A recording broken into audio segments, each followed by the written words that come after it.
और अब हम लोग समझते हैं thermodynamics of metallurgy, Ellingham diagram. Ellingham diagram का जो कॉन्सेप्ट है वो थर्मोडायनेमिकल स्पॉन्टेनिटी पर बेस है।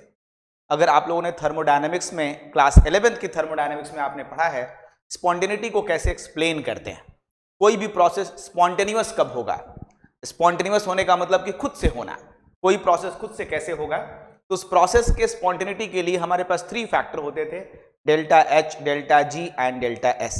और इन तीनों में एक हम रिलेशन बनाते थे, delta G is equal to delta H minus T delta S, where delta G is known as change in Gibbs free energy, delta H is known as change in enthalpy and delta S is known as change in entropy।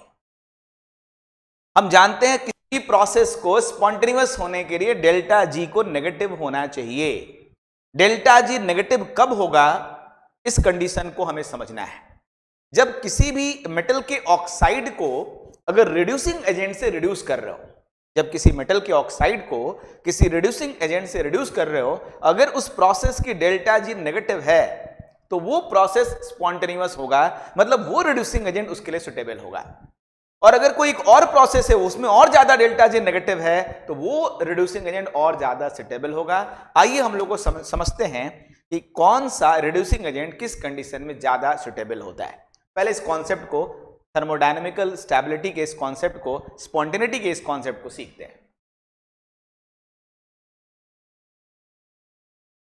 कुछ questions के माध्यम से, कुछ example के माध्यम से, कुछ example के माध्यम से हम समझेंगे।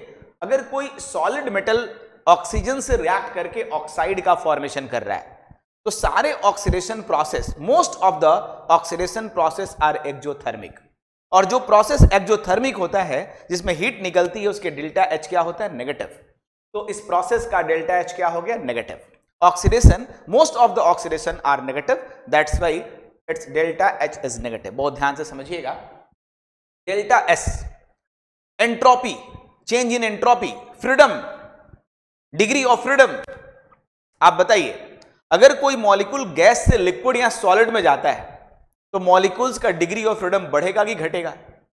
ऑफ कोर्स गैस के मॉलिक्यूल ज्यादा फ्री होते हैं, फ्री टू मूव होते हैं। इसका मतलब गैस का मॉलिक्यूल लिक्विड और सॉलिड में जाएगा तो उसकी डेल्टा एस की वैल्यू क्या होगी, घटेगी।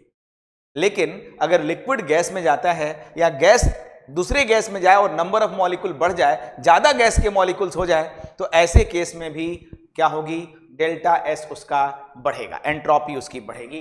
तो अब मेरे को बताइए, यहां पर एक गैसियस मॉलिक्यूल है, एक गैस का ये मॉलिक्यूल है और ये फाइनली सॉलिड में कन्वर्ट हो गया।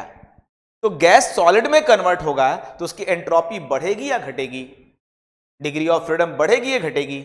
ऑफ कोर्स गैस लिक्विड में अगर चेंज हो गया, गैस सॉलिड में चेंज हो गया तो उसके अंदर रैंडमनेस, उसकी फ्रीडम कम हो जाएगी, क्योंकि गैस का मॉलिक्यूल ज्यादा फ्री होता है। अगर फ्रीडम कम हो जाएगी तो डेल्टा एस क्या हो जाएगा, नेगेटिव।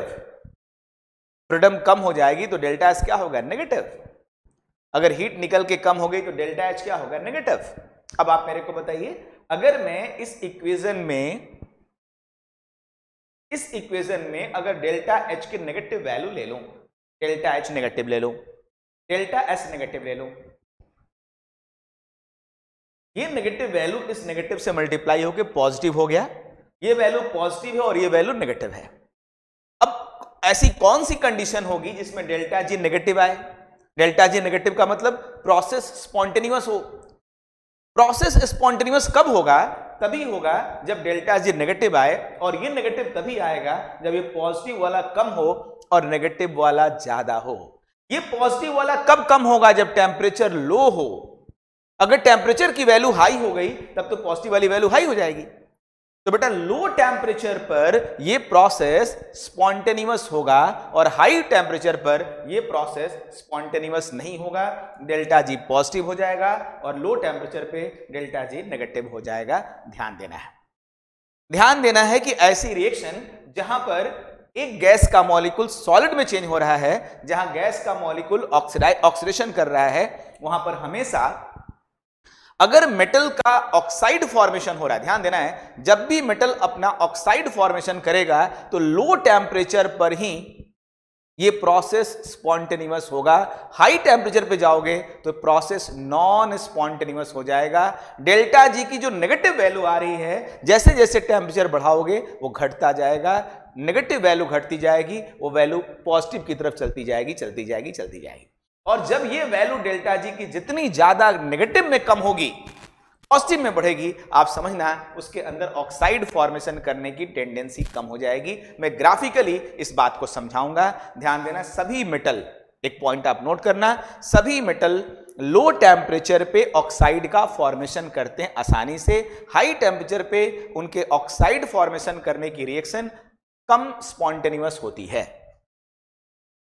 इस बात को याद रखना। पॉइंट नंबर 1, एलिंगम डायग्राम में 3 पॉइंट्स हैं, उनको बहुत ध्यान से समझना है और हर पॉइंट को बहुत डिटेल में समझाने जा रहा हूं। तो पॉइंट नंबर 1 क्लियर है, आपको पूरा प्रोसेस क्लियर है।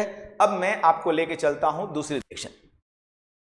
हमें रिडक्शन की बात करनी है। आमतौर पे रिड्यूसिंग एजेंट के फॉर्म में कार्बन, तो कभी कार्बन मोनोऑक्साइड यूज होता है। इस कॉन्सेप्ट के थ्रू हम समझेंगे कि कहां पे कार्बन ज्यादा सुटेबल है और कहां पे कार्बन मोनोऑक्साइड ज्यादा सुटेबल है।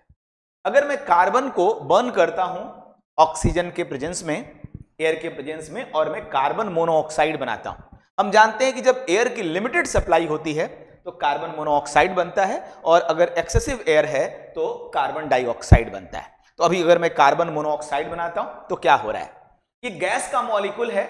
ये फॉर्मूले में डेल्टा एच तो नेगेटिव होना ही है क्योंकि प्रोसेस एक्सोथर्मिक है। ये जो गैस का मॉलिक्यूल है वो 1 था, अब गैस के मॉलिक्यूल कितने हो गए, 2। गैस का मॉलिक्यूल 1 से गैस का मॉलिक्यूल 2 हो गया। बोलिए डिग्री ऑफ फ्रीडम बढ़ा कि नहीं? जब गैस के मॉलिक्यूल बढ़ रहे हैं तो डिग्री ऑफ फ्रीडम बढ़ा कि नहीं बढ़ा? बढ़ा ना। एंट्रोपी बढ़ी कि नहीं बढ़ी? एंट्रोपी बढ़ गई ना। तो डेल्टा एस क्या हो गया, पॉजिटिव। जब मेटल अपने ऑक्साइड में चेंज हो रहा था तो गैस का मॉलिक्यूल सॉलिड में जा रहा था, एंट्रोपी घट रही थी, डेल्टा एस क्या था, नेगेटिव, और यहां पर डेल्टा एस क्या है, पॉजिटिव। अब देखो ये चीज है negative, delta H change in enthalpy, ये है नेगेटिव। ध्यान देना सारे बच्चे, ध्यान देना। जो बच्चे चश्मा पहन के पढ़ रहे हैं वो भी ध्यान दें, और जो बिना चश्मा वो भी ध्यान दे। सब लोग ध्यान से सुनना। मैं एलिंगम डायग्राम एकदम से क्लियर करने जा रहा हूं, एकदम खूब ध्यान से, खूब कॉन्सेंट्रेट होके पढ़ना। बेटा डेल्टा एच यहां पे नेगेटिव है और डेल्टा एस यहां पर पॉजिटिव है।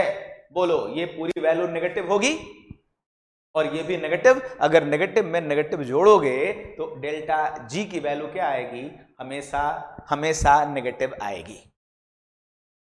इसका मतलब आपको क्या समझने को मिला? इसका मतलब जितना ज्यादा टेम्परेचर बढ़ाओगे ये नेगेटिव और बढ़ेगा। और भाई ये तो फिक्स वैल्यू है ना, बट टेम्परेचर बढ़ाओगे तो ये नेगेटिव बढ़ेगा कि नहीं? और जब ये नेगेटिव बढ़ेगा तो डेल्टा जी भी नेगेटिव में और बढ़ जाएगा। इसका मतलब जब कार्बन ऑक्सीजन के लिमिटेड सप्लाई में बर्न होकर के कार्बन मोनोऑक्साइड में कन्वर्ट होता है तो जितना टेम्परेचर हाई होता है उसका डेल्टा जी उतनी ज्यादा नेगेटिव होती है। हायर टेम्परेचर पे कार्बन का कार्बन मोनोऑक्साइड में कन्वर्ट होना आसान रहता है, क्योंकि जितना ज्यादा टेम्परेचर की वैल्यू हम बढ़ाएंगे ये नेगेटिव वैल्यू बढ़ जाएगी, और इस नेगेटिव में ये नेगेटिव जुड़ेगा तो अक्सर क्या होगा, नेगेटिव वैल्यू डेल्टा जी की ज्यादा आ जाएगी, यानी ये प्रोसेस ज्यादा स्पॉन्टेनियस हो जाएगा। डेल्टा जी की वैल्यू याद रखना है, डेल्टा जी की वैल्यू घटेगी जब टेम्परेचर ज्यादा होगा, तो घटेगी मतलब नेगेटिव में जाएगी। डेल्टा जी की वैल्यू बढ़ेगी मतलब पॉजिटिव में जाएगी। जितना ज्यादा टेम्परेचर रखोगे डेल्टा जी नेगेटिव में बढ़ेगा यानी पॉजिटिव में घटेगा, तो डेल्टा जी की वैल्यू क्या होगी, डिक्रीज करेगी। याद रखना है delta G decreases with increase in temperature, मतलब टेम्परेचर हाई रखने पर डेल्टा जी की वैल्यू ज्यादा नेगेटिव होगी। अगर मैं टेम्परेचर को बढ़ाऊंगा तो डेल्टा जी को और ज्यादा मैं घटाऊंगा क्योंकि वो अपने नेगेटिव वैल्यू की तरफ जाएगा। अब अगली रिएक्शन देख लेते हैं। अगर कार्बन को ऑक्सीजन के साथ रिएक्ट करके हम बदलते हैं कार्बन डाइऑक्साइड में तो क्या होना चाहिए? अब तो आपको आइडिया हो गया। डेल्टा एच तो क्या लिख दूं मैं, डेल्टा एच नेगेटिव लिख दूं, ठीक है? बोलो भाई, डेल्टा एच तो नेगेटिव लिखा जाए ना, change in enthalpy, okay, combustion है, ऑक्सीडेशन है। अब डेल्टा एस बताओ, यहां पर देख मेरे दोस्त, यहां पर देखो, ध्यान से देखो, गैस का मॉलिक्यूल एक है और यहां पर भी गैस का मॉलिक्यूल एक है। पहले भी एक गैस का मॉलिक्यूल, अभी भी एक गैस का मॉलिक्यूल। इस सॉलिड से क्या मतलब, जिसकी वजह से डिग्री ऑफ फ्रीडम था उसको देखो, इस पे ध्यान मत दो। उसका वो कौन सा मूव कर रहा है कि उसका घटा के बढ़ा? अरे भाई जो गैस था अगर वो गैस में जाएगा, ज्यादा गैस में जाएगा, लिक्विड में जाएगा, सॉलिड में जाएगा तो घटेगा बढ़ेगा ना। तो हमारा ध्यान इस पे नहीं जाना चाहिए कि कार्बन सॉलिड का क्या होगा, है ना। तो यहां पर गैस का मॉलिक्यूल और यहां भी गैस का मॉलिक्यूल, बोलो कोई चेंज हुआ? पहले भी एक, अभी भी एक। यानी इस प्रोसेस में डेल्टा एस जीरो हो गया, डेल्टा एस जीरो हो गया। अब मेरे भाई डेल्टा जी जी कस to delta H minus T delta S में अगर हम इक्वेशन को लिखते हैं तो डेल्टा एच की वैल्यू नेगेटिव होगी और ये वैल्यू जीरो हो गया। इसका मतलब क्या हो गया मेरे दोस्त? डेल्टा जी, ये तो पूरा जीरो हो गया। Delta G is always negative and it's do not depends on the temperature. जब कार्बन ऑक्सीजन के साथ बर्न होकर के CO2 में कन्वर्ट होगा तो डेल्टा जी की वैल्यू नेगेटिव होगी और ये टेम्परेचर पे डिपेंड नहीं करेगा। अगर आप एक्स एक्सिस पे टेम्परेचर और वाई पे डेल्टा जी लेते हो तो ध्यान देना, जब C CO2 में कन्वर्ट होगा तो टेम्परेचर पे डिपेंड नहीं करेगा। डायग्राम में ध्यान देना है। एक बार जो पॉइंट्स हम लोगों ने पढ़े हैं उसको मैं कंक्लूड कर दूं। 3 तरह के केसेज ऐसे मिले। एक ऐसा केस मिला जब मेटल अपने ऑक्साइड का फॉर्मेशन कर रहा है, याद रखना है सबको, फाइनली ये तीनों पॉइंट याद रखना है। जब मेटल अपने ऑक्साइड का फॉर्मेशन कर रहा है तो लो टेम्परेचर पे ये प्रोसेस स्पॉन्टेनियस हो रहा है। जब कार्बन मोनोऑक्साइड में चेंज हो रहा है तो हायर टेम्परेचर पे प्रोसेस ज्यादा स्पॉन्टेनियस हो रहा है। और जब कार्बन डाइऑक्साइड में चेंज हो रहा है तो ये टेम्परेचर इंडिपेंडेंट है। ये तीनों पॉइंट आपको याद रखना है, तब आपको आगे एलिंगम डायग्राम बहुत अच्छे से क्लियर हो जाएगा। चलिए आगे बात करता हूं मैं। अब देखना है कि मेटल ऑक्साइड कोई बन गया। अब चाहते हो कार्बन से रिड्यूस करना, उसको कार्बन से रिड्यूस करके आप अगर उसको मेटल में चेंज करना चाहते हो तो भाई ये इस बात पर डिपेंड करेगा ना कि ये ज्यादा स्टेबल है कि ये ज्यादा स्टेबल है। अगर ये ज्यादा स्टेबल है तो ये प्रोसेस नहीं होगी, और अगर ये ज्यादा स्टेबल है, कैसे पता? एलिंगम डायग्राम में देखेंगे डेल्टा जी मेटल ऑक्साइड में जाने पर ज्यादा नेगेटिव हो रहा है कि कार्बन मोनोऑक्साइड में जाने पर ज्यादा हो रहा है। ये देखेंगे अगर इसका मेटल का इसमें जाने में ज्यादा ऑक्साइड, अगर मेटल ऑक्साइड में जा रहा है तो डेल्टा जी ज्यादा नेगेटिव हो रहा है, इसका मतलब मेटल ऑक्साइड स्टेबल है। और अगर उसी मेटल के लिए उसी के लिए अगर हम वहीं पे कंपैरिजन करें, अगर कार्बन का कार्बन मोनोऑक्साइड में जाने पर डेल्टा जी की वैल्यू ज्यादा नेगेटिव हो रही है तो आप ध्यान देना ऐसे केसेज में कार्बन मोनोऑक्साइड ज्यादा स्टेबल होगा। तो बड़े ध्यान से सुनना, बड़े मजेदार चीजें आने वाली है। सब चीजों को मैं कंक्लूड करके एक साथ लाने वाला हूं ग्राफ के अंदर, जहां आपको एलिंगम डायग्राम का कॉन्सेप्ट क्लियर होगा। और जैसे एलिंगम डायग्राम का कॉन्सेप्ट क्लियर होगा एकदम मजा आ जाएगा आपको मेटलर्जी में। अगर बेटा ये स्टेबल है तब तो, अगर मेटल ऑक्साइड स्टेबल है तब तो ये रिएक्शन नहीं होगी, क्योंकि ये स्टेबल है तो कार्बन रिड्यूस नहीं करेगा। हमें यही सीखना है कि कौन से मेटल ऑक्साइड को कार्बन रिड्यूस करेगा और कौन से नहीं करेगा। किसको करेगा? तब करेगा बेटा जब कार्बन मोनोऑक्साइड मेटल के तुलना में ज्यादा स्टेबल हो, तो ऐसे केस में प्रोसेस होगा। मेटल ऑक्साइड ज्यादा स्टेबल हो तो ये रिडक्शन नहीं होगा कार्बन के द्वारा, और कार्बन मोनोऑक्साइड ज्यादा स्टेबल हो तो होगा। ये कैसे चेक करोगे? डेल्टा जे की नेगेटिव वैल्यू देख करके। आओ मैं डायग्राम में आपको एक एक करके एक्सप्लेन करता हूं। बोलो एलिंगम डायग्राम किसके लिए होता है? Change of delta G with temperature, change of delta H with temperature, change of delta G with pressure, या डी ऑप्शन। कौन सा आंसर लगाओगे? ऑफ कोर्स डेल्टा जी और टेम्परेचर के बीच के रिलेशन को हम लोग एलिंगम डायग्राम बोलते हैं। अब हम लोग कुछ इंपॉर्टेंट फीचर्स पे एलिंगम डायग्राम के आएंगे, और वो फीचर्स क्या है जरा ध्यान से देखिए। एक एक पॉइंट को समझाता हूं, बड़े प्यार से समझिएगा। ग्राफ में लेने जा रहा हूं। यहां पर मैंने इस एक्स एक्सिस पे टेम्परेचर ले लिया है और इस वाई एक्सिस पे डेल्टा जी की वैल्यू लीजिए। जरा ध्यान से देखिए, यहां पे डेल्टा जी 0 है और 0 के ऊपर डेल्टा जी पॉजिटिव वैल्यू है और इधर नेगेटिव वैल्यू है। तो ग्राफ में जितना ज्यादा डेल्टा जी का नेगेटिव वैल्यू होगा, ये ग्राफ किसके लिए? ये ग्राफ है ऑक्सीजन के साथ रिएक्शन करने के बाद मेटल और नॉन मेटल जो ऑक्साइड में चेंज होते हैं, उनके डेल्टा जी और टी के बीच में जो ग्राफ होता है वो ग्राफ है। तो ये ग्राफ कैसे बनाएंगे हम लोग डेल्टा जी और टी के बीच में? जरा यहां ध्यान से देखिएगा, ये बहुत मजेदार तरीके से देखिएगा, पूरी मस्ती के साथ देखिएगा, झूम के देखिए। आइए देखिए डेल्टा जी और टेम्परेचर का। पहला, पहला ग्राफ जो मैंने एक समझाया आपको कि जब कार्बन ऑक्सीजन के साथ रिएक्शन करके 2 मोल कार्बन ऑक्साइड का बन रहा है तो गैसियस मॉलिक्यूल क्या हो रहे थे, बढ़ रहे थे। बेटा जब गैस के मॉलिक्यूल 1 से 2 हो गए, कार्बन तो सॉलिड था ना, जब गैस के मॉलिक्यूल 1 से 2 हो गए थे तो याद करिए क्या हुआ था, डेल्टा एस की वैल्यू बढ़ी थी, एंट्रोपी डिग्री ऑफ फ्रीडम बढ़ा था। और जब डेल्टा एस पॉजिटिव होता है मेरे दोस्त तो टेम्परेचर जितना ज्यादा बढ़ाते हैं हम लोग उतना ही ज्यादा डेल्टा जी नेगेटिव होती है। देखो हम टेम्परेचर बढ़ा रहे हैं तो डेल्टा जी की वैल्यू और नेगेटिव की तरफ, नीचे की तरफ आ रहा है, और नीचे की तरफ आ रहा है। बोलो ऐसा पढ़ा था हम लोगों ने। अब एक दूसरे ग्राफ की तरफ ले चलते हैं आपको। बोलो जब कार्बन ऑक्सीजन के साथ रिएक्ट करके CO2 में चेंज हुआ था तो एक गैस का मॉलिक्यूल ये, गैस का मॉलिक्यूल ये, डेल्टा एस 0 हो गया था। अगर डेल्टा एस 0 हो गया, एंट्रोपी में कोई चेंज नहीं हुई, गैस के मॉलिक्यूल सेम है।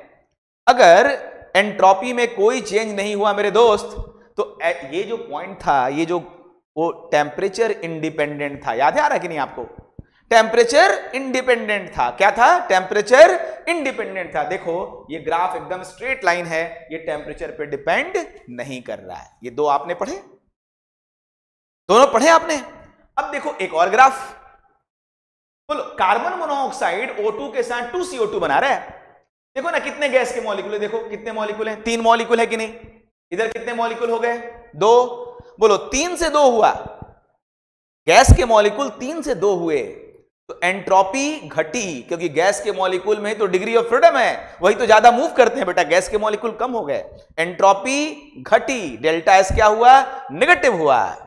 और डेल्टा एस जब नेगेटिव होगा तो मैंने क्या बताया था ऐसे केस में, negative into negative, T delta S करने पे नेगेटिव इंटू नेगेटिव पॉजिटिव आ जाएगा। और अगर आप ऐसे केस में डेल्टा जी नेगेटिव चाहते हो तो टेम्परेचर को लो रखना पड़ेगा। देखो ये ग्राफ, जब हमारा टेम्परेचर लो था तो डेल्टा जी नेगेटिव था, और जैसे जैसे टेम्परेचर हम लोगों ने बढ़ाया वैसे वैसे ये देख रहे हो ना डेल्टा जी पॉजिटिव में जा रहा है। तो there are 3 type of graph.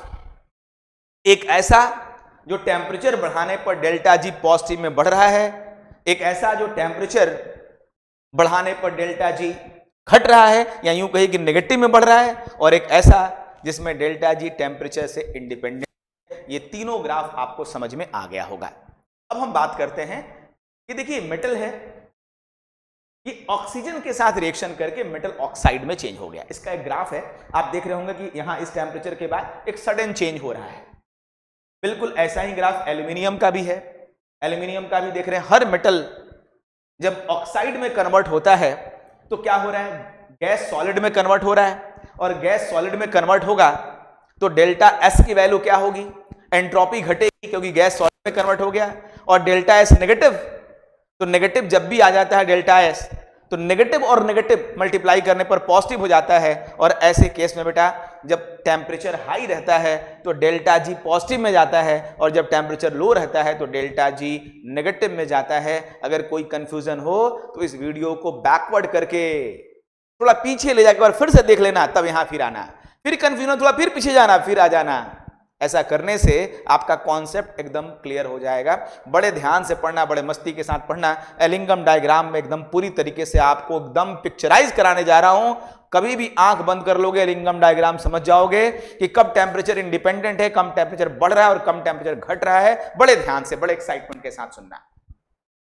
कोई भी मेटल का ऑक्साइड होगा उसमें ऑक्सीजन गैस सॉलिड में कन्वर्ट हो रहा है, तो कोई भी ग्राफ में बना दूं आप देखोगे टेम्परेचर अगर आगे बढ़ रहा है तो डेल्टा एस नेगेटिव होने की वजह से, एंट्रोपी घटने की वजह से हायर टेम्परेचर पर डेल्टा जी की वैल्यू पॉजिटिव होते जा रही है, पॉजिटिव होते जा रही है। ऐसा आप देखोगे, सब में देख लो। ये जिंक ऑक्साइड बन रहा है तब भी ऐसा हो रहा है। आप सारे देख लो, मैं चाहता हूं सब देख लो। आयरन अपने ऑक्साइड में चेंज हो रहा है तब भी ऐसा हो रहा है। आप देखो मर्क्यूरी अपने ऑक्साइड में चेंज हो रहा है तो ऐसा भी हो रहा है। और देखो सिल्वर ऑक्साइड में बन रहा है तब भी ऐसा हो रहा है।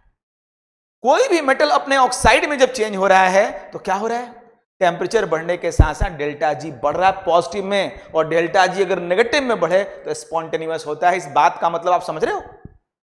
इस बात का मतलब हुआ कि मेटल जो होते हैं उनका ऑक्साइड फॉर्मेशन लो टेम्परेचर पे अच्छा होता है, हाई टेम्परेचर पे तो डेल्टा जी पॉजिटिव में जा रहा है। और आप जानते हो कि डेल्टा जी जितना नेगेटिव में होगा वो प्रोसेस स्पॉन्टेनियस है। तो ऑक्साइड का फॉर्मेशन स्पॉन्टेनियस होगा लो टेम्परेचर पर। मेटल ऑक्साइड्स का फॉर्मेशन, मेटल का अपने ऑक्साइड में चेंज होना लो टेम्परेचर पर ज्यादा स्पॉन्टेनियस होगा। ये एलिंगम डायग्राम में जितने हमने ग्राफ बताए वो समझ में आ गए, सभी ग्राफ को आपने देख लिया। अब मैं अगर सारे ग्राफ को एक साथ बना दूं तो कुछ ऐसा दिखेगा, देखिए, है ना। अब एक बार फिर से एलिंगम डायग्राम के हर पॉइंट को मैं समझाता हूं। अभी हम लोग मेटलर्जी में इस डायग्राम का एप्लीकेशन करना चाहते हैं। मेटलर्जी में कैसे हम रिड्यूसिंग एजेंट चूज करें, कौन किसके लिए यूज होगा, किस टेम्परेचर पे कौन जा रहा है, आइए एक छोटा सा कॉन्सेप्ट आपको सिखाते हैं, बड़े प्यार से बड़े इत्मीनान से सुनिएगा। सबसे पहला पॉइंट एलिंगम डायग्राम का जो फीचर है, ये जो मैंने ग्राफ ड्रॉ किया है, उसमें पहला पॉइंट में आपको the graph for formation of metal oxide straight line with an upward slope. कोई भी मेटल अपने ऑक्साइड में जो कन्वर्ट हो रहा है उसका ग्राफ स्ट्रेट लाइन होगा, अपवर्ड स्लोप होगा, और अचानक से ग्राफ कहीं कहीं पे ये ऐसे अचानक से आप देख रहे हो कि स्लोप बढ़ जा रहा है, क्यों, हम बात करेंगे। पॉइंट नंबर 2, स्लोप में जो चेंजेस हो रहे हैं, है ना, लाइक MgO आप देख रहे हो, मैग्नीशियम ऑक्साइड में अचानक स्लोप बढ़ गया, है ना, जिंक ऑक्साइड में अचानक ये स्लोप बढ़ गया, आप देखो Hg में अचानक ये स्लोप बढ़ गया, सब में नहीं हो रहा है, कुछ जगहों पे हो रहा है, जिंक ऑक्साइड में हो रहा है, देखो आप यहां पर मर्क्यूरी ऑक्साइड में हो रहा है। ये क्यों हो रहा है जानते हो आप? अपने फेज को चेंज करने की वजह से होता है, हम आगे बातचीत करेंगे। ये सब होता है फेज को चेंज होने की वजह से। मेटल ऑक्साइड उस टेम्परेचर के बाद लिक्विफाई होने लगता है, लिक्विड फेज में जाने की वजह से अचानक ये ग्राफ में चेंज होता है। इस पॉइंट को हम आगे नोट करेंगे। पॉइंट नंबर 3, कुछ मेटल ऑक्साइड मर्क्यूरी और सिल्वर के ग्राफ को ध्यान से देखो, बहुत ध्यान से देखो। ये सिल्वर और मर्क्यूरी का ग्राफ इस टेम्परेचर के बाद पॉजिटिव में जा रहा है, यानी इस टेम्परेचर के बाद इसका डेल्टा जी पॉजिटिव जाने का मतलब आप समझते हो? इसका डेल्टा जी पॉजिटिव जाने का मतलब कि इसके ऑक्साइड का फॉर्मेशन हायर टेम्परेचर पर पॉसिबल नहीं है, या उल्टा बोलिए, हायर टेम्परेचर पर इनके ऑक्साइड लेस स्टेबल होते हैं। याद रखिएगा, सिल्वर और मर्क्यूरिक ऑक्साइड लेस स्टेबल होते हैं हायर टेम्परेचर पर, क्योंकि हायर टेम्परेचर पर जब ऑक्साइड का फॉर्मेशन स्पॉन्टेनियस नहीं है, क्योंकि हायर टेम्परेचर पर स्टेबल नहीं है। एक ही बात तो है, अगर कोई प्रोसेस स्पॉन्टेनियस नहीं है यानी वो प्रोसेस नहीं होने वाला है, यानी वो स्टेबल नहीं है, तो आप बोलोगे ना कि स्टेबल नहीं है। बोलो, क्लियर हो रहा है आपको? आमतौर पे जब केमिस्ट्री के मैं रिएक्शन कराऊंगा और मेरे को कोई ऐसा ऑक्साइड चाहिए जिसमें से ऑक्सीजन खट से निकाल लें, तो इन्हीं दोनों ऑक्साइड को यूज करूंगा, क्योंकि ये थोड़ा सा भी टेम्परेचर बढ़ाएंगे बस टूट जाएंगे, टूट जाएंगे भाई, टूट जाएंगे। क्यों? क्योंकि ये स्टेबल नहीं होते हैं, है ना, कि बहुत कम टेम्परेचर पे ही इनकी स्टेबिलिटी पॉजिटिव में डेल्टा जी चला गया। और कोई मेटल का ऐसा नहीं हुआ है, कुछ मेटल्स हैं जिनका बहुत आगे जाने पर ऐसा हुआ है, लेकिन ये दोनों की तो बड़ी बुरी हालत है। तो silver oxide and mercuric oxides are less stable oxide. तो ये पॉइंट आपको मिला है। अब अगले पॉइंट्स को देखें। कार्बन मोनोऑक्साइड का स्ट्रेट लाइन है लेकिन नेगेटिव स्लोप है। क्यों? आपको पता ही है नेगेटिव स्लोप क्यों है, अभी बातचीत हो चुकी है। क्योंकि यहां पर एंट्रोपी डेल्टा एस की जो वैल्यू हो रही है वो क्या हो रही है, बढ़ रही है। डेल्टा एस एंट्रोपी बढ़ रही है, डेल्टा एस पॉजिटिव हो रहा है, और डेल्टा एस पॉजिटिव होने पर टी जितना बढ़ाओगे डेल्टा जी उतना नेगेटिव हो जाएगा। ओके, ये ग्राफ आप ध्यान से देखेंगे, ये एक ग्राफ आप ध्यान, ठीक है। अब दिमाग में थोड़ा मजा आ रहा होगा। चलिए, graph of formation of CO2। CO2 के फॉर्मेशन में आप देख रहे हो कि स्ट्रेट लाइन है, टेम्परेचर इंडिपेंडेंट है। ये ग्राफ आप देख चुके हो, टेम्परेचर इंडिपेंडेंट है। अब देखो एलिंगम डायग्राम जो मैंने यहां पे रख रखा है उसको जरा एक बार फिर से क्लियर करता हूं मैं। The positive slope of metal oxide shows that stability decreases with increase in temperature. बोलो भाई, जो मेटल के ऑक्साइड है टेम्परेचर बढ़ने के साथ साथ डेल्टा जी अगर ऊपर की तरफ जा रहा है, इतना मतलब जितना ज्यादा टेम्परेचर बढ़ाओगे उसका ऑक्साइड उतना ही कम स्टेबल होगा, या यूं कहिए ऑक्साइड फॉर्मेशन होने का प्रोसेस उतना ही कम स्पॉन्टेनियस होगा। बोलिए, बात समझ में आती है आपको? ये बात एकदम क्लियर रखना है कि ये पॉजिटिव स्लोप का ये मतलब निकल के आ रहा है। अब बात करते हैं। Sudden change in the graph shows a phase change solid to liquid और लिक्विड टू पेपर। मैंने क्या बोला, अचानक जो चेंज हो रहा है वो फेज चेंज है। जब ये सॉलिड से लिक्विड में कन्वर्ट हुआ होगा, अचानक से डेल्टा जी में चेंज आ गया। जहां जहां सडन चेंज आपको दिख रहा है ग्राफ में ना, ऐसा ही होता है। इस टेम्परेचर पे जाकर उसका फेज बदल गया होगा। Negative slope of carbon monoxide carbon monoxide के फॉर्मेशन का नेगेटिव स्लोप क्या बताता है? ये बताता है कि टेम्परेचर बढ़ने के साथ साथ क्या हो जाएगा, डेल्टा जी ज्यादा नेगेटिव हो जाएगा, या यूं कहिए कि हायर टेम्परेचर पर कार्बन मोनोऑक्साइड ज्यादा स्टेबल है। ऐसा कोई फर्नेस जहां पे टेम्परेचर बहुत हाई हो वहां पे कार्बन मोनोऑक्साइड ज्यादा स्टेबल है। थोड़ा थोड़ा मेटलर्जी की तरफ इसको हम लोग कोरिलेट कर रहे हैं। ओके, इस ग्राफ को देखा आपने। अब देखो भाई, एक बात और समझ में आ रही है। अगर मैं इस ग्राफ को देखो मैग्नीशियम जब मैग्नीशियम ऑक्साइड में कन्वर्ट हो रहा है तो उसका डेल्टा जी ज्यादा नेगेटिव है ना, लोअर टेम्परेचर पे है ना। एल्यूमिनियम का कम नेगेटिव है। इसका मतलब कि जो मेटल का डेल्टा जी ज्यादा नेगेटिव है वो मेटल आसानी से ऑक्साइड फॉर्मेशन करेगा। तो ऑक्साइड फॉर्मेशन करने का ऑर्डर क्या होगा, MgAl, जिंक, आयरन, ये Fe है ना, मर्क्यूरी, सिल्वर, ऐसे करके हम लोग ऑर्डर बना लेंगे। एलिंगम डायग्राम में ये हमें समझ में आ रहा है कि इस टेम्परेचर पे हम बात करें, इस टेम्परेचर पे तो देखो Mg, ध्यान देना, इस टेम्परेचर तक Mg का ग्राफ नीचे है एल्यूमिनियम से। मतलब ये जो टेम्परेचर आपको दिख रहा है 1300 केल्विन के आसपास, इस टेम्परेचर तक मैग्नीशियम Al2O3 को रिड्यूस कर सकता है क्योंकि MgO ज्यादा स्टेबल है। लेकिन इस टेम्परेचर के बाद मेरे दोस्त 1300 केल्विन के बाद अब देखो Al2O3 का ग्राफ नीचे और इसका ग्राफ ऊपर है, यानी अब एल्यूमिनियम रिड्यूस कर सकता है MgO को। इस टेम्परेचर के नीचे, इस टेम्परेचर के पहले क्या होगा और इस टेम्परेचर के पहले क्या होगा, इस पॉइंट को हम समझेंगे। तो यहां पे जो हमें समझ में आया, जो कॉन्सेप्ट मिला वो आपको क्लियर हो चुका है। चलिए, यहां पर ऑक्साइड फॉर्मेशन का जो ऑर्डर है वो हम लोगों को क्लियर हो चुका है। जो जितना ज्यादा डेल्टा जी होगा उसके ऑक्साइड उतना ही ज्यादा स्टेबल होंगे। लो टेम्परेचर पे ऑक्साइड फॉर्मेशन का ये ऑर्डर निकल के आया। Magnesium, aluminium, zinc, FeO and silver, mercury थोड़ा पहले ही आ जाएगा उससे।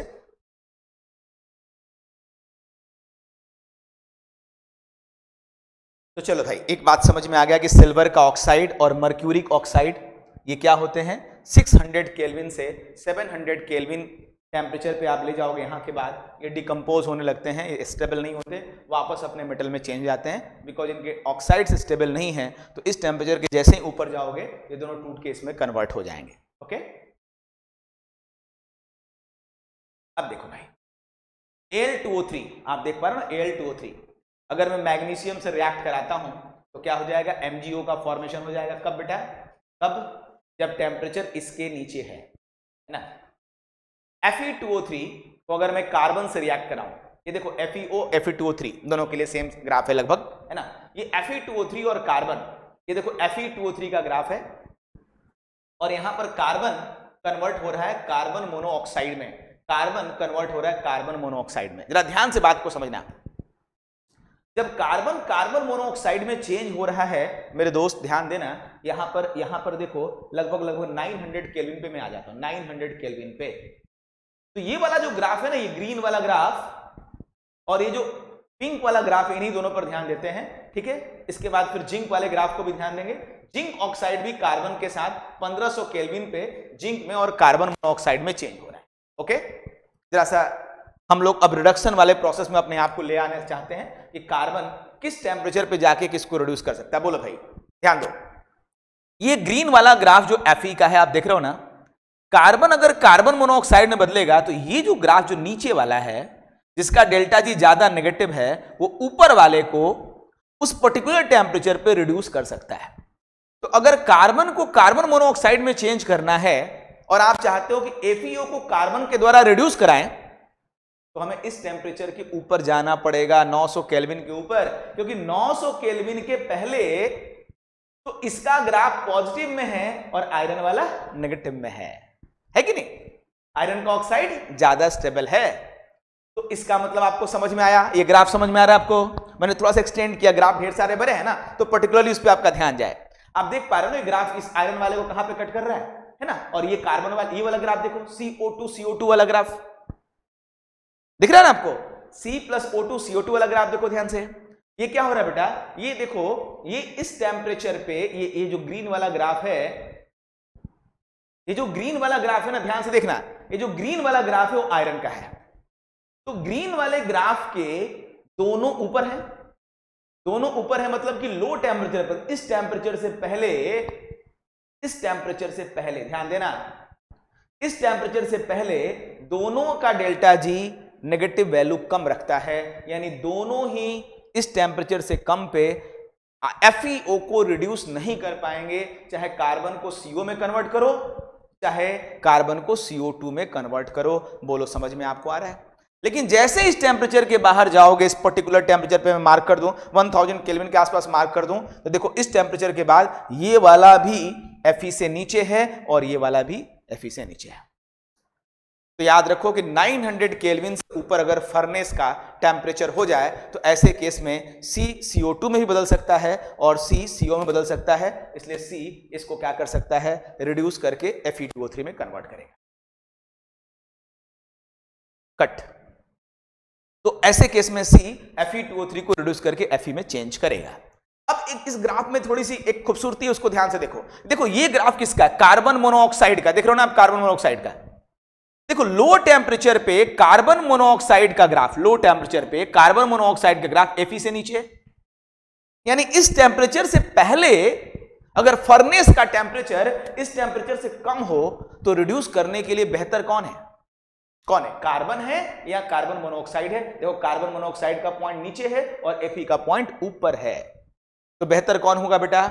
तो फर्नेस में ध्यान देना है, अगर फर्नेस में लो टेम्परेचर है तो वहां पर कार्बन मोनोऑक्साइड आयरन के ऑक्साइड को रिड्यूस करेगा, और जब हाई टेम्परेचर होगा तो कार्बन रिड्यूस करेगा हाई टेम्परेचर पे, क्योंकि हाई टेम्परेचर पे तो ग्राफ ऊपर चला गया ना। लो टेम्परेचर पे कार्बन मोनोऑक्साइड वाला ग्राफ नीचे है और हाई टेम्परेचर पे कार्बन वाला ग्राफ। अब देखो कार्बन वाला ग्राफ जब CO में जा रहा है तो यहां है, और जब कार्बन CO2 में जा रहा है तो यहां है, तो हाई टेम्परेचर पर ज्यादा नेगेटिव कौन है, डेल्टा जी, ये वाला है ना। इसलिए हाई टेम्परेचर पे कार्बन CO में कन्वर्ट होगा, क्योंकि ये वैल्यू ज्यादा डेल्टा जी नेगेटिव है, कार्बन CO2 में चेंज नहीं होगा। तो यहां पे कॉन्सेप्ट क्या मिला कि लो टेम्परेचर पे अगर फर्नेस का टेम्परेचर जहां पे लो है वहां पे आयरन ऑक्साइड को रिड्यूस करना हो तो वहां रिड्यूसिंग एजेंट क्या है, कार्बन मोनोऑक्साइड। और अगर यही काम हाई टेम्परेचर पे करना हो तो उसके लिए फिर हम क्या यूज करेंगे, कार्बन। लेकिन वहां पे कार्बन CO2 में कन्वर्ट नहीं होगा, कार्बन किस में कन्वर्ट होगा, कार्बन मोनोऑक्साइड में, क्योंकि उसकी डेल्टा जी की वैल्यू ज्यादा नेगेटिव हो रही है। अब आपको ये समझ में आ गया होगा कि यहां रिडक्शन में इस ग्राफ का क्या इस्तेमाल हो रहा है। क्लियर? अब बेटा जिंक के लिए हम बात करें, जिंक के लिए बात करें। अब बताओ मेरे को, जिंक का ग्राफ ये वाला है ना, जिंक का ग्राफ बेटा ये वाला, ये पॉइंट को आपने देख लिया, ये क्लियर हो गया आपको, टेम्परेचर 900 केल्विन क्लियर हो गया। अब जिंक वाले पॉइंट को देखो जरा, जिंक वाले पॉइंट को ध्यान देखो, ये जिंक वाले ग्राफ को ध्यान देखो, ये जिंक वाला ग्राफ है। बोलो, लो टेम्परेचर पे जिंक के जस्ट ऊपर, ये वाला ऑरेंज वाला ग्राफ जिंक का है, जिंक के जस्ट ऊपर तीनों ग्राफ है, कौन कौन वाले, कार्बन CO2 में जाए, कार्बन CO में जाए, या CO2 में जाए, सब ऊपर है मेरे दोस्त। हाई टेम्परेचर पर अब जरा देखो क्या हुआ, हाई टेम्परेचर पे चलो, हाई टेम्परेचर पे क्या हो रहा है मेरे दोस्त, हाई टेम्परेचर पे आप देख रहे हो तीनों ग्राफ को बताओ, हाई टेम्परेचर पे डेल्टा जी की वैल्यू ज्यादा नेगेटिव किसकी हो रही है, हाई टेम्परेचर पर डेल्टा जी की वैल्यू ज्यादा नेगेटिव हो रही है जब कार्बन मोनोऑक्साइड में जा रहा है। तो लो टेम्परेचर पे तो कोई रिड्यूस नहीं कर रहा है, यानी जिंक के ऑक्साइड को अगर रिड्यूस करना होगा तो कहां जाना होगा, हाई टेम्परेचर पे। और हाई टेम्परेचर पे जब रिड्यूस करना ही है तो बेहतर रिएक्शन कौन वाली है, ये वाली, क्योंकि इसकी डेल्टा जी क्या है, ज्यादा नेगेटिव है। बोलो समझ में आ गया, क्लियर हो गया आपको? 900 केल्विन के ऊपर के टेम्परेचर पे जाओगे तो Fe2O3 कार्बन के साथ कार्बन मोनोऑक्साइड में और Fe में चेंज होगा, लेकिन जिंक ऑक्साइड को अगर यही रिडक्शन करना है तो 1500 केल्विन के ऊपर जाना होगा। ये कॉन्सेप्ट आप यहां ध्यान से देख सकते हो। इस ग्राफ में और कौन कौन से पॉइंट हम लोग को सीखने को मिले, आप जरा देखो, ये एल्यूमिनियम का ग्राफ था और Mg का ग्राफ ऐसे जाके कट मारता है यहां पर, है ना, ऐसे जाके कट मारता है यहां पे 1300 डिग्री सेल्सियस करीब टेम्परेचर था, डिग्री सेल्सियस, ये केल्विन में है तो 273 कुछ जोड़ देना। चलो इस टेम्परेचर पे क्या हो रहा है मेरे दोस्त, इस टेम्परेचर पर MgO का डेल्टा जी ज्यादा नेगेटिव है, इसका मतलब Mg अपने आप को ऑक्सीडाइज करने के लिए इसको रिड्यूस कर देगा। लेकिन इस टेम्परेचर के बाद का सेक्शन अगर देखा जाए तो इसके बाद एल्यूमिनियम रिड्यूस कर सकता है, क्योंकि एल्यूमिनियम का डेल्टा जी ज्यादा नेगेटिव है। बोलो बोलो, क्लियर है? ठीक है। Temperature below the point of interaction of magnesium can reduce alumina. इस टेम्परेचर के पहले मैग्नीशियम एल्यूमिनियम को रिड्यूस कर सकता है। लेकिन आप यूज किए थे क्या? अभी आपने जो प्रोसेस पढ़ेंगे देखना है कि क्या हम लोग एल्यूमिनियम के ऑक्साइड को, जो अभी हॉल बेयर और सरपेक प्रोसेस आपने पढ़ा, उस प्रोसेस में जो एल्यूमिना मिला है क्या उसको रिड्यूस करने के लिए हम मैग्नीशियम यूज करेंगे? नहीं, क्योंकि ये प्रोसेस इकोनॉमिकल नहीं है, ये प्रोसेस कॉस्टली है। ओके, तो एक छोटा सा क्वेश्चन है, although thermodynamical feasible in practice magnesium metal is not used for reduction of alumina in the metallurgy of aluminium. Why? तो हम जवाब देंगे this process is uneconomical। ये महंगा है भाई, सस्ते प्रोसेस करना है। मेटलर्जी कोई छोटा मोटा कटोरी और भगोने और गिलास में थोड़ी ना होता, बड़ी बड़ी फैक्ट्री में होता है, ढेर सारा ओर लेके ट्रक ट्रक भर के ओर्स में होता है। तो उसके लिए हम लोग क्या करते हैं, कम खर्चे में ज्यादा मेटल निकालते हैं। नहीं तो पता चला कि लोहा वहां भी सोने के भाव बिकने लगा, इतना ज्यादा मेटलर्जी में खर्चा आ गया, है ना। तो कहने का मतलब क्या है, इसीलिए इस प्रोसेस को हम यूज नहीं करते, बट कर सकते थे। मेटलर्जिकल इसका एप्लीकेशन तो नहीं है, बट यहां थर्मोडायनेमिकली ये अप्लाई किया जा सकता है। ओके, थ्योरेटिकली पॉसिबल है, प्रैक्टिकली पॉसिबल नहीं। ओके, अब आइए मैं आपको समझाता हूं ब्लास्ट फर्नेस में पूरा प्रोसेस कैसे यूज होता है। ब्लास्ट फर्नेस में हम लोग आयरन की हम मेटलर्जी करने जा रहे हैं, और हम आपको सबसे पहले दिखाते हैं कि व्हाट इज ब्लास्ट फर्नेस। एक फर्नेस है बड़ा खूबसूरत सा, जिसको 20 से काट के मैं उसका डायग्राम आपको दिखाता हूं। ठीक है, ये एक फर्नेस है। यहां पर कप एंड कोन अरेंजमेंट बना दिए एयर टाइट करने के लिए, कप एंड कोन अरेंजमेंट बना दिए। यहीं पे हम चार्ज डालते हैं। चार्ज क्या है? Charge is mixture of iron oxide. आप जानते होंगे आयरन का जो मेन ओर है वो हेमेटाइट होता है ना, हेमेटाइट Fe2O3। इसमें हमने कोयला मिलाया, कोक, और चूना पत्थर लाइमस्टोन मिला दिया, और इसका जो रेशियो है इट इज 8:1:4 या 8:4:1। भाई ऑब्वियस है चूना पत्थर कम रहेगा, क्योंकि उसका काम है स्लैग को बाहर निकालना। जो स्लैग्स होते हैं उनको बाहर निकालना, मतलब उसका काम है जो गैंग वैंग है उनको बाहर निकालना।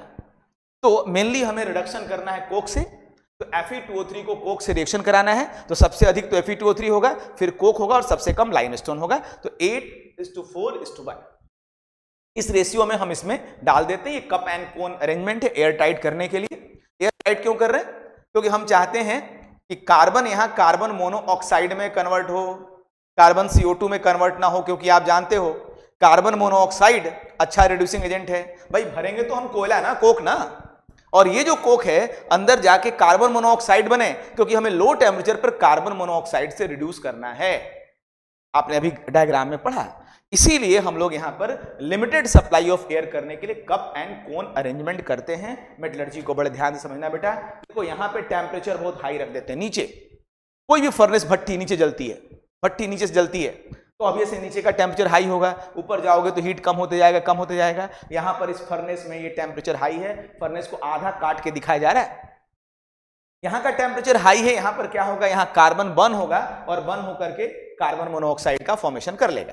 कार्बन को हम एयर के लिमिटेड सप्लाई में बर्न कर रहे हैं, तो कार्बन मोनोऑक्साइड का फॉर्मेशन यहां पे हो गया। ओके, अब उस समय टेम्परेचर रेंज 1700 से 2000, मैक्सिमम 2000 यहां पर मेंशन कर दिया मैंने।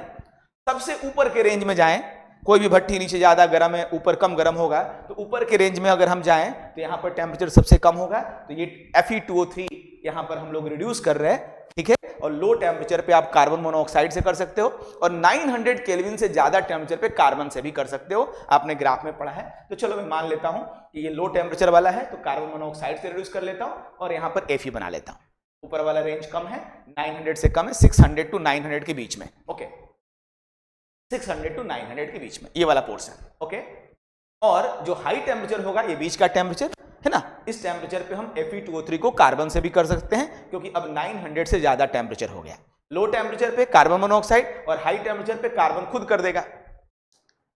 तो इस तरीके से इस टेम्परेचर रेंज में आप देखेंगे कि यहां पर कार्बन भी रिड्यूस कर सकता है और कार्बन मोनोऑक्साइड भी कर सकता है। ये आपको मेटलर्जी का कॉन्सेप्ट समझ में आ गया होगा कि आयरन के ऑक्साइड को जब इसमें हम भरेंगे तो नीचे भी रिडक्शन चलना चाहिए, यहां भी हर जगह रिडक्शन चलना चाहिए। तो यहां पे रिड्यूस कौन करेगा? हायर टेम्परेचर पे रिड्यूस कौन करेगा? कार्बन। लोअर पे कौन करेगा? Carbon monoxide. ओके, तो ज्यादा नीचे की तरफ तो भर नहीं पाओगे, ऊपर की तरफ ही ज्यादा भरोगे कि नीचे तो बंद कर रहे हो कोयला, इसलिए ज्यादा ऊपर ही करना है। इसलिए बेस्ट रिड्यूसिंग एजेंट कौन है? कार्बन मोनोऑक्साइड, ध्यान देना है। अब इसके अंदर Fe2O3 हेमेटाइट जिस माइन से निकाला जाता है उसके अंदर सैंड, सिलिका, बालू बहुत ज्यादा होता है इंप्योरिटी के फॉर्म में, और सिलिका को इस टेम्परेचर पे गला नहीं सकते, सिलिका को इस टेम्परेचर पे गला नहीं सकते। जो ये टेम्परेचर रेंज है, इस टेम्परेचर रेंज में गला ही नहीं सकते, उसको मेल्ट नहीं कर सकते। तो अब हम क्या करते हैं, इसके लिए लाइमस्टोन डाल के रखा था पहले से। ये कैल्शियम कार्बोनेट इस टेम्परेचर पे टूटता है कैल्शियम ऑक्साइड और CO2 में, और कैल्शियम कार्बोनेट जब कैल्शियम ऑक्साइड और CO2 में टूटेगा तो ये कैल्शियम ऑक्साइड बेसिक है, मेटल का ऑक्साइड बेसिक है, और सिलिका SiO2 एसिडिक है। तो ध्यान देना है, एक बेसिक है और एक एसिडिक है। क्या होगा, क्या होगा? देखिए ये कैसा है बेटा, ये बेसिक है, ये कैसा है, ये बेसिक है, और जो इसके अंदर इंप्योरिटी पड़ी है सिलिका, जो गल के बाहर नहीं हो रहा है, क्या है बेटा? एसिडिक है, क्योंकि ये नॉन मेटल का ऑक्साइड है।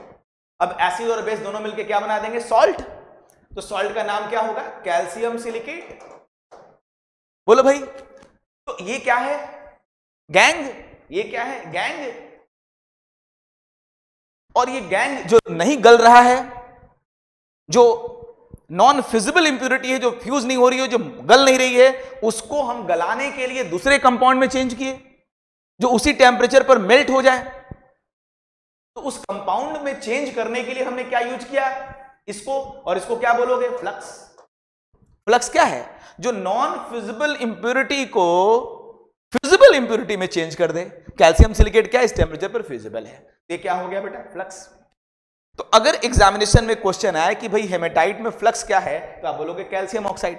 लेकिन ध्यान देना, कुछ कुछ ऐसे एग्जाम्पल भी हैं जहां पर इंप्योरिटी मेटल का ऑक्साइड होता है। यहां पे तो नहीं, यहां पे तो नहीं, ऐसे भी कुछ मेटलर्जी होगी जहां आयरन ऑक्साइड इंप्योरिटी के प्रेजेंट होगा, तो वहां पर सिलिका को एज ऑफ फ्लक्स यूज करना पड़ेगा, क्योंकि आयरन सिलिकेट बनाना होता है। तो क्वेश्चन को ध्यान से पढ़ना, अगर आयरन के मेटलर्जी की बात होगी तभी कैल्शियम ऑक्साइड फ्लक्स होगा। अगर कोई और मेटलर्जी है तो पहले देख लेना कि वहां इंप्योरिटी गैंग क्या है, वहां क्या गैंग है। गैंग अगर FeO है तो वहां पर सिलिका फ्लक्स की तरह काम करेगा। तो ये सब छोटे छोटे पॉइंट्स हैं जिनका हमेशा ख्याल रखना है। अगर आप ख्याल नहीं रखते हैं तो एग्जामिनेशन में आपसे गलती हो जाएगी, और हर गलती पर क्या मिलता है मेरे दोस्त? -1। -1 है ना। 24 गए 6 बनने, 2 बन के आ गए थे नंबर बढ़ाने, नंबर घट गया, है ना। तो ध्यान देना इस तरह की गलतियां आपसे ना हो बेटा। तो कैल्शियम ऑक्साइड सिलिका के साथ कैल्शियम सिलिकेट बनाता है, इसी को हम लोग क्या कहते हैं? स्लैग। हिंदी वाले बच्चे इसको कहते हैं धातु मल। ओके, तो इस जोन को क्या बोलोगे बेटा? जहां एक कंबशन हो रहा है, it is known as zone of combustion. इस जोन को क्या बोलोगे? जोन ऑफ रिडक्शन, क्योंकि यहां पे रिडक्शन हो रहा है ना। सबसे ज्यादा रिडक्शन यहीं पे होता है, लो टेम्परेचर यहीं पर है।